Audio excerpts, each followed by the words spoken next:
being an attractive male provides no benefit at all in the dating world. Really, you just end up running across some of the most terrible people.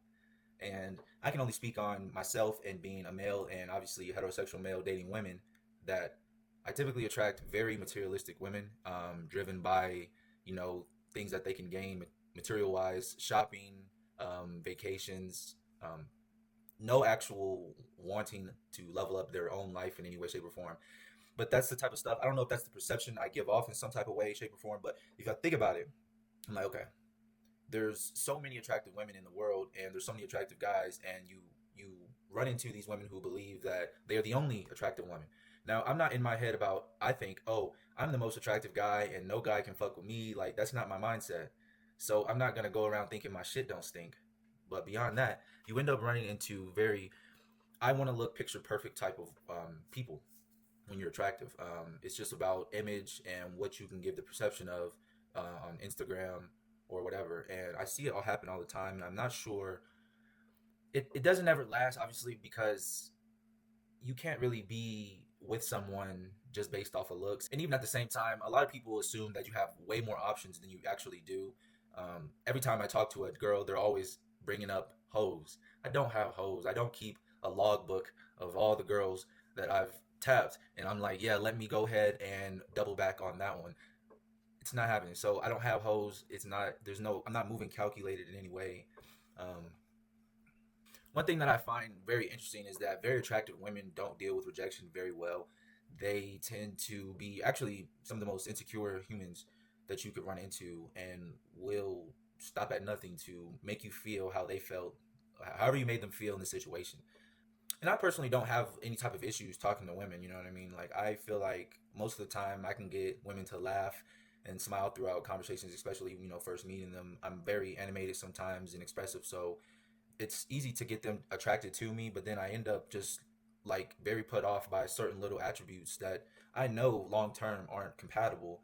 Just because you find me attractive doesn't mean that things are going to work out in the long run. Like, I've had quite a few women who were asking me about long term relationships after a week of talking. We're like, when is this going to be serious and all this? And I'm just like, we don't even know each other. How do you know you actually like me beyond what you see and who I like, what I am on the outside? How do you figure that's going to work?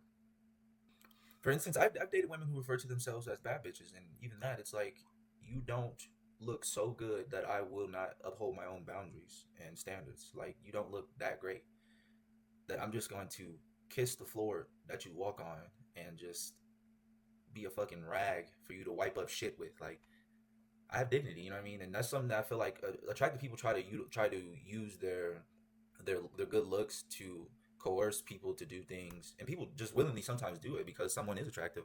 It's not even like a coercion that has to happen. It's like they believe in their head because this person is this standard of beauty that they should sleep with them, that they should date them, that they should something like something should transpire out of it, and they can't just get nothing out of it. Like so it's just I feel like it's a very tough situation sometimes. People can misinterpret your intentions and how you really are trying to move and navigate dating in general. So, when you're trying to tell people like, hey, I just want to get to know people, like, oh, well, this guy's a fuck boy. Like, no, I'm just not going into it with the ultimate ultimatum that this is it. So, there's plenty of people that you could talk to, and there's things that come to light through the development of relationships over time. So it's like you have to let things develop. And I've seen some great advice. You have to see a woman mad, sick, and all that stuff before you actually are with her, because like you have to know how she's going to actually handle like being uncomfortable in any situation, because some people turn into totally different people when they're put in situations that they don't like. So it is tough to be able to decipher all of that at the same time and be able to find someone at least that's equal attractiveness.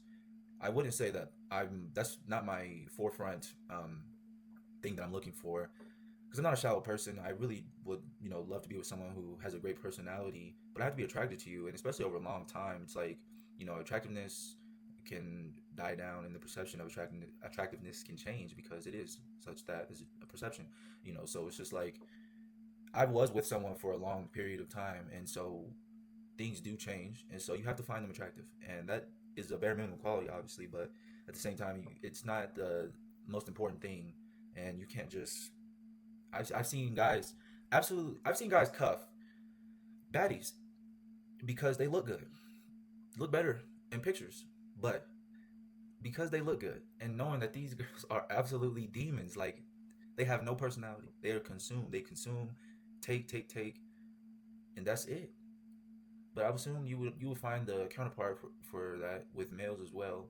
You have good looking males who are fuck boys who don't feel like they have to be loyal to any one woman, which is messed up in itself. But it's like you got both sides fighting the same battle and essentially pointing fingers at each other.